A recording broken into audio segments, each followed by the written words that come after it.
Bismillahirrahmanirrahim. अस्सलाम वालेकुम. Chapter number 3 biodiversity, class 9th. आज जो हमारा टॉपिक है वो हम डिस्कस करेंगे स्पीशीज़ के बारे में. Species is the basic unit of classification. जो स्पीशीज़ है वो बेसिक यूनिट है क्लासिफिकेशन का. उसकी वजह ये है कि they are thus not divisible into further categories. जो स्पीशीज़ है वो मज़ीद किसी फर्दर ऑन डिवाइड नहीं होता, और हम कहते हैं इस वजह से ये बेसिक यूनिट ऑफ क्लासिफिकेशन है. Species is a group of organism which can interbreed freely among them and produce fertile offspring. हम स्पीशीज़ कहते हैं कि ग्रुप एक जानदारों का ग्रुप है जो फ्रीली आपस में मिल सकता है और बच्चा पैदा कर सकता है, और जो बच्चा होगा वो फर्टाइल होगा. इसका मतलब ये है, फर्टाइल का मतलब ये है कि जो बच्चा है वो आगे मज़ीद बच्चे पैदा कर सकता है. तो हम कहते हैं स्पीशीज़ एक ग्रुप है ऑर्गेनिज्म का जो कि फ्रीली इंटरब्रीड कर सकता है और प्रोड्यूस कर सकता है fertile offspring, but are reproductively isolated from all other such groups. अगर देखा जाए तो ये reproductively isolated from all other such groups in nature. Reproductively isolated का मतलब ये है कि वो जो जेनेटिक इंफॉर्मेशन है वो किसी के साथ शेयर नहीं करते. हर स्पीशीज जो है, each species possesses its own distinct structure, ecological and behavioural characteristics. जितनी भी स्पीशीज़ हैं, हर स्पीशीज़ अपनी वाजिया तौर पर स्ट्रक्चर रखती हैं.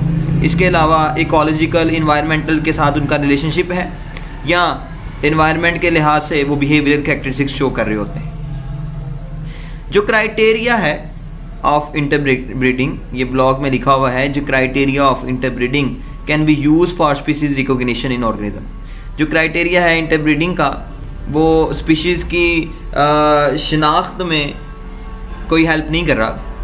वो रिप्रोड्यूस एसेक्सुअली, जो कि रिप्रोड्यूस कर रहे हैं asexually, and do not interbreed with one another, और एक दूसरे के साथ इंटरब्रीड नहीं कर रहे.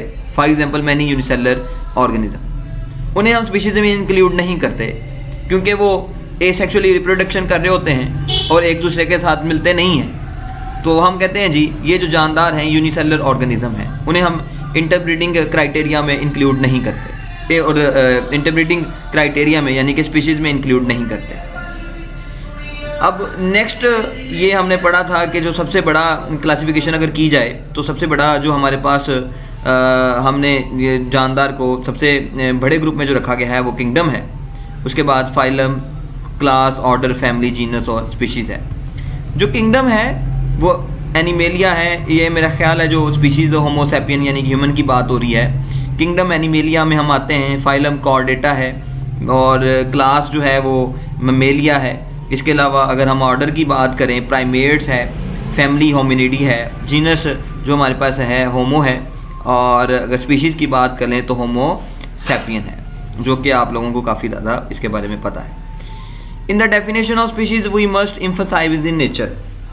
अगर हम डेफिनेशन इसकी देखें स्पीशीज़ की, तो हमें कुदरत की तरफ देखना चाहिए कि कुदरत जो है वो किस चीज़ पर जोर देना चाह रही है. मतलब अगर आप स्पीशीज़ को देखें तो नेचर इस चीज़ पर जोर देती है, जैसे कि two organism related to different but closely related species can cross breed under artificial condition. अगर मुख्तलिफ अगर हम दो लिविंग ऑर्गेनिज्म की बात करें जो कि मुख्तलिफ हैं एक दूसरे से, लेकिन एक दूसरे के साथ काफ़ी ज़्यादा क्लोजली रिलेटेड हैं, तो अगर इनका क्रॉस करवाया जाए आर्टिफिशियल कंडीशन में, तो हमारे पास ये स्पीशीज़ की डेफिनेशन हो जाएगी, एग्जाम्पल हो जाएगी. इन सच अगर unnatural crosses they produce in fertile offspring. तो अगर अननेचुरल क्रॉसेस करवाएं तो जो ऑफस्प्रिंग होगा वो इनफर्टाइल होगा. जैसे इसकी एग्जांपल है, a cross between a mail donkey and a female horse produce an infertile offspring. हमें पता है अगर क्रॉस करवाएं हम मेल डोंकी का फीमेल हॉर्स के साथ, तो जो ऑफस्प्रिंग आएगा वो इनफर्टाइल होगा, क्योंकि ये जो है तो जो डिफरेंट स्पीशीज़ हैं, और ये जो दोनों स्पीशीज़ हैं ये एक दूसरे के काफ़ी ज़्यादा करीब हैं. तो जब इन दोनों का क्रॉस करवाया गया तो जो ऑफस्प्रिंग था वो इनफर्टाइल ऑफस्प्रिंग था, और जो इनफर्टाइल ऑफस्प्रिंग है वो म्यूल था, जिसे हम खच्चर बोलते हैं. जिसकी पिक्चर जो है वो आपके सामने बुक में मौजूद है। नेक्स्ट अब जो है हमारे पास हिस्ट्री ऑफ क्लासिफिकेशन है। हिस्ट्री ऑफ क्लासिफिकेशन के बारे में देखेंगे कि हिस्ट्री ऑफ जो क्लासिफिकेशन है वो क्या है। क्लासिफिकेशन जो सिस्टम है, जो earliest non system of classification of organism है, ये come from the Greek philosopher Aristotle. जो सबसे पहले क्लासिफिकेशन सिस्टम था ऑर्गेनिज्म के बारे में जिसने बताया, दरअसल एक यूनानी फिलोसोफर था, फिलोसोफर बोलते हैं थिंकर को, जिसका नाम था अरिस्टोटल। अरिस्टोटल एक साइंटिस्ट था। He classified all living organism, इसने क्लासिफाइड किया जितने भी लिविंग ऑर्गेनिज्म थे, known at the time as either in the group of Plantae और एनिमेलिया। उस वक्त में उसने जानदारों को दो ग्रुप में डिवाइड किया, एक प्लांटी था और दूसरा एनिमेलिया। इसके बाद अगर देखा जाए तो in 1700 Abu Usman and Umar al Jahiz describe the characteristics of 350 species of animal in his books. Abu Usman और उमर जहेज ने 350 स्पीशीज जो कैरेक्टरिस्टिक्स ऑफ 350 स्पीशीज 350 जो स्पीशीज थी उनकी कैरेक्टरिस्टिक्स को डिस्क्राइब किया अपनी बुक में। मतलब 350 स्पीशीज ऑफ एनिमल्स थे जिन्हें उसने कैरेक्टराइज किया अपनी बुक में। He wrote a lot about the life of ants. इसने मतलब जो चूंटी की ज़िंदगी थी उसके बारे में अपनी किताब में लिखा। 1172 इब्ने रुशद, जिसे एवरोस के नाम से जाना जाता है, इसने ट्रांसलेटेड किया अरिस्टोटल बुक। इसने अरिस्टोटल की बुक को ट्रांसलेट किया जिसका नाम था De Anima on the soul, ये उसकी बुक का नाम था, जिसको इब्ने रुशद, जिसे एवरोस भी बोलते हैं, उसने इसको ट्रांसलेट किया इन अरेबिक में। In the end of 15th century many biologist had started work on classification method. 15th century के आखिर में कई बायोलॉजिस्ट ने इस क्लासिफिकेशन मेथड पर काम किया, जिसके बारे में कुछ नीचे लिखा गया है कि कौन से साइंटिस्ट थे जिन्होंने क्लासिफिकेशन सिस्टम पर काम किया। जो सबसे पहला हमारे पास साइंटिस्ट है वो एंड्रिया सिसिल पिनो है। एंड्रिया सिसिल पिनो, इसने 1519 और 1603 की अगर बात करें तो उसने divided plants into 15 groups, called them genera. इसने प्लांट्स को जो 15 ग्रुप में डिवाइड किया और जिसको कॉल्ड देम जेनरा, जिसे हम क्या बोलते हैं, जेनरा बोलते हैं। जॉन रे 1727 और 1705 तक 80 तक publish important work on plant classification.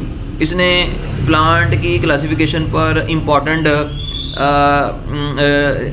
Work publish किया, लोगों को इस प्लांट्स की क्लासिफिकेशन के बारे में आगाह किया। नेक्स्ट है अगस्टस रिविनस 1652-1723 में introduce the taxon of order. इसने टैक्सॉन ऑफ ऑर्डर को डिस्क्राइब किया, इंट्रोड्यूस किया। इसके बाद टॉन फोर्ड था, introduce the tax of class and species. इसने टैक्स ऑफ क्लास और स्पीशीज को इंट्रोड्यूस किया। कैरोलस लीनियस 1707 और 1778 AD, इसने group species according to similar physical characteristics. इसने स्पीशीज के ग्रुप बनाए जो कि सिमिलर फिजिकल कैरेक्टरिस्टिक्स रखते थे। कैरोलस लीनियस, ये ब्लॉग में जो लिखा हुआ है, Carolus Linnaeus divided nature into 3 kingdom. Carolus Linnaeus ने नेचर को डिवाइड किया 3 किंगडम में, वो है मिनरल, वेजिटेबल और एनिमल।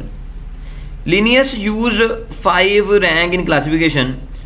लीनियस ने 5 रैंक क्लासिफिकेशन इस्तेमाल किए, class, order, genus, species and variety.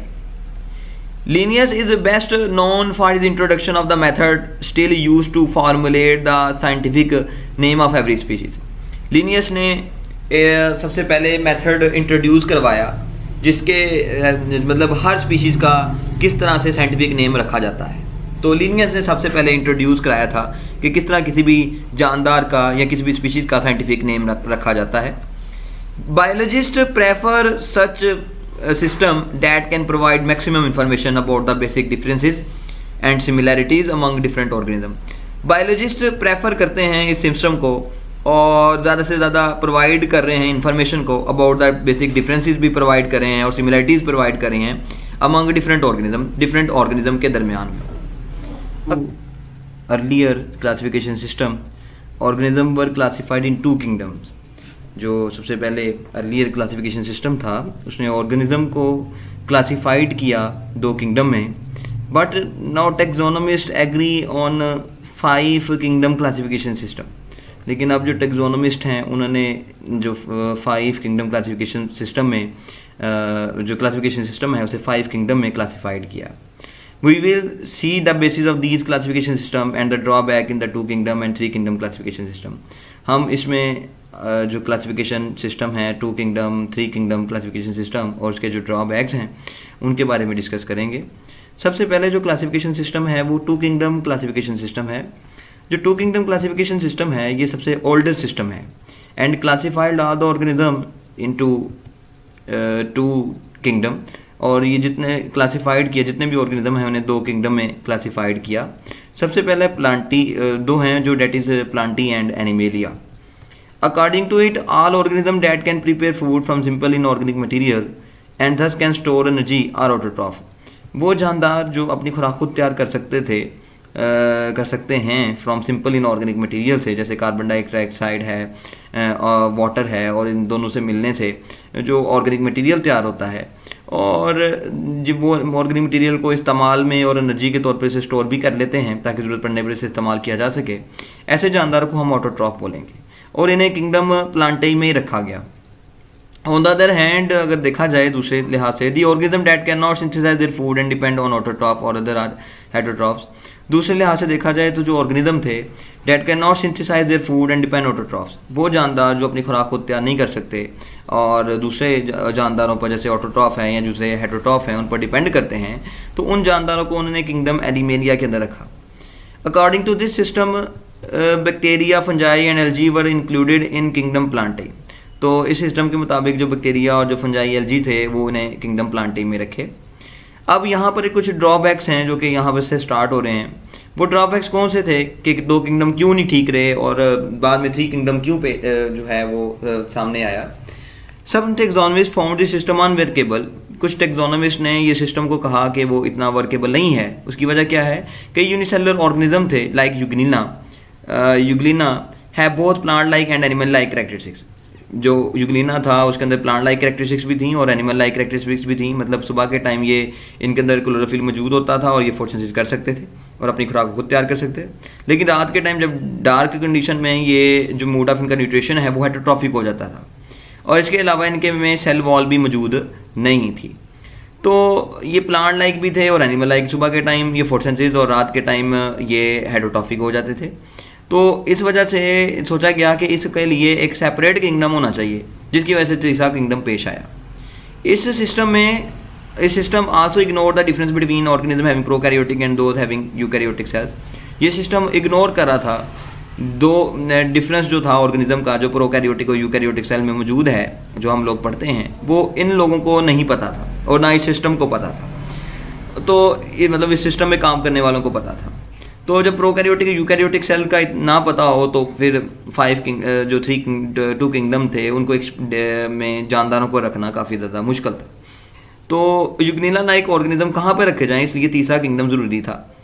तो इस वजह से 2 किंगडम क्लासिफिकेशन चेंज होकर 3 किंगडम क्लासिफिकेशन सिस्टम में चेंज हो गया, यानी कि तब्दील हो गया ये 2 सिस्टम से 3 सिस्टम में।